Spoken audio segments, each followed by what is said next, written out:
La vidéo d'aujourd'hui, c'est vraiment pour aider tous ceux et celles qui viennent d'arriver au Canada et qui ne savent pas quoi choisir comme institution financière. Parce que oui, il y en a plusieurs au Canada, il y en a tellement.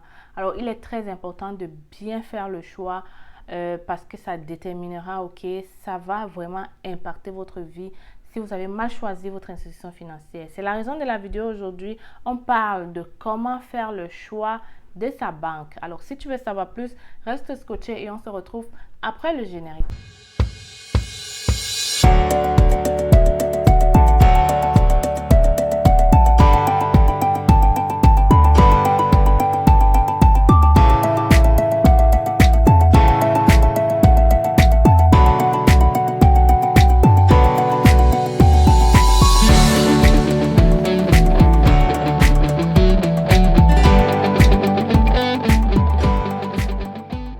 Bienvenue sur la chaîne La Pause. Je suis très contente de t'accueillir aujourd'hui. Alors, je me présente, je suis Stell Dufac, arrivée au Canada, ça fait déjà 7 ans. Je suis venue comme étudiante et aujourd'hui, je suis résidente permanente.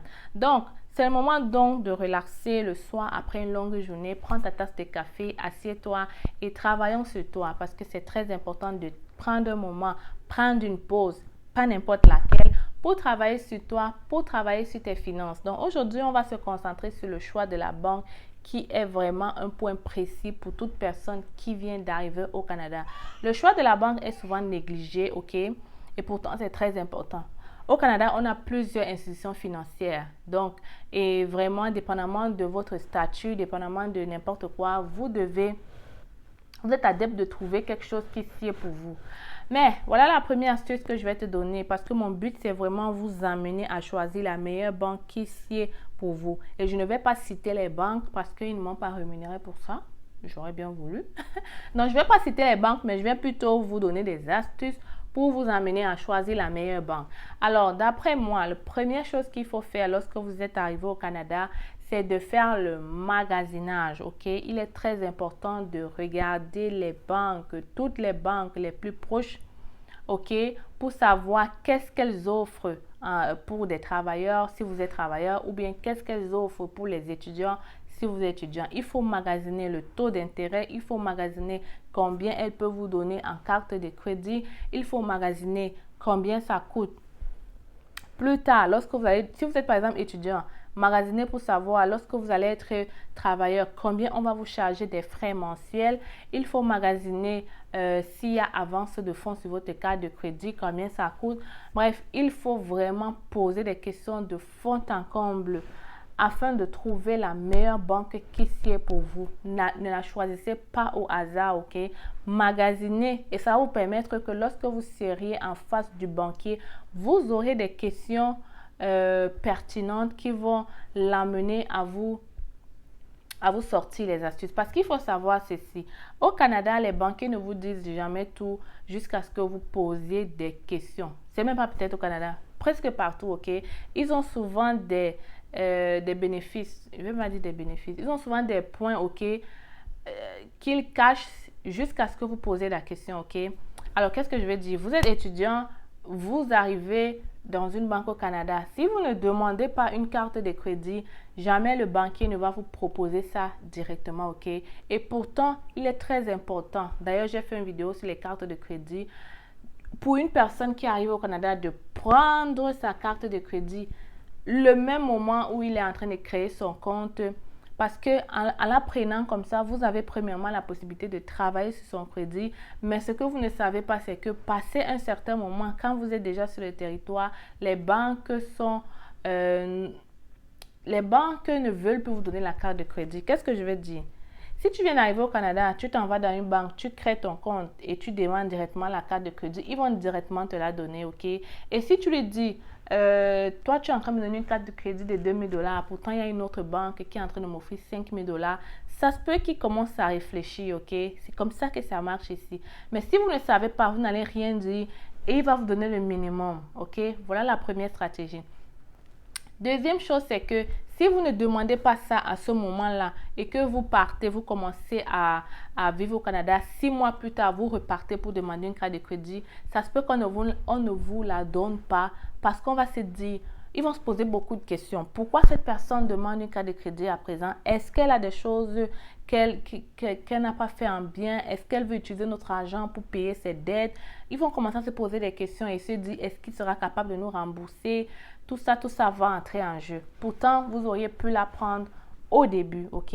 Donc, faites attention à cela. La deuxième chose, même pas la deuxième chose, j'ai déjà dit beaucoup d'astuces. En tout cas, un autre point que vous devez prendre vraiment au sérieux, c'est l'emplacement, ok?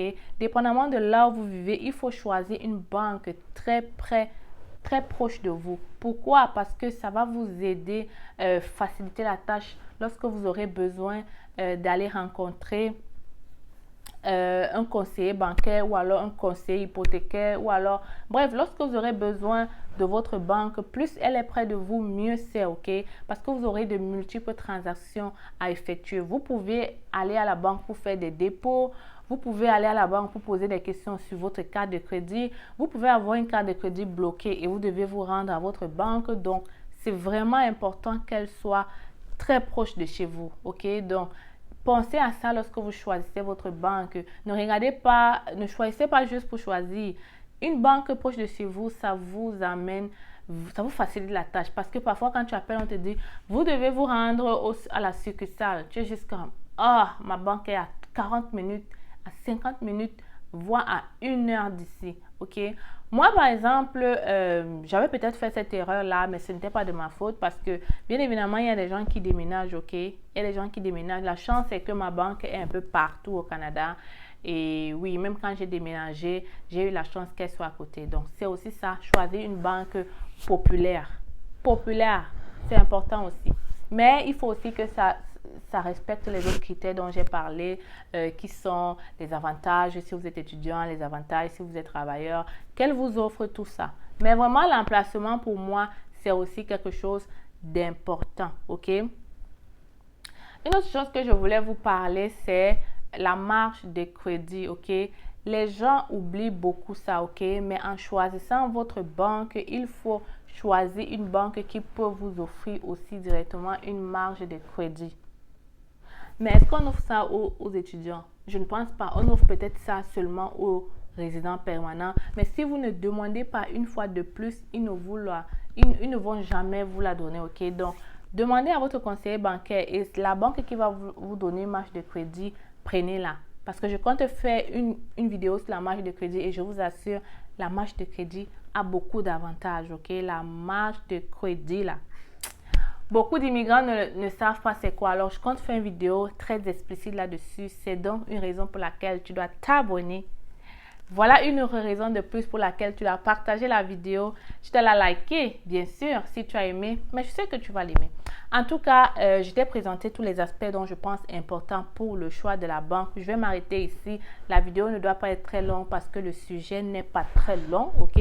Donc, voilà les points dont je voulais te présenter pour t'aider à faire le meilleur choix de ta banque. Donc, j'ai parlé de l'emplacement qui est très important. J'ai parlé de faire le tour des banques pour savoir qu'est-ce qu'elles t'offrent en termes de frais bancaires, en termes de frais d'intérêt. Alors, c'était l'instant, la pause. Toujours content de te retrouver. On se retrouve très bientôt. Ciao!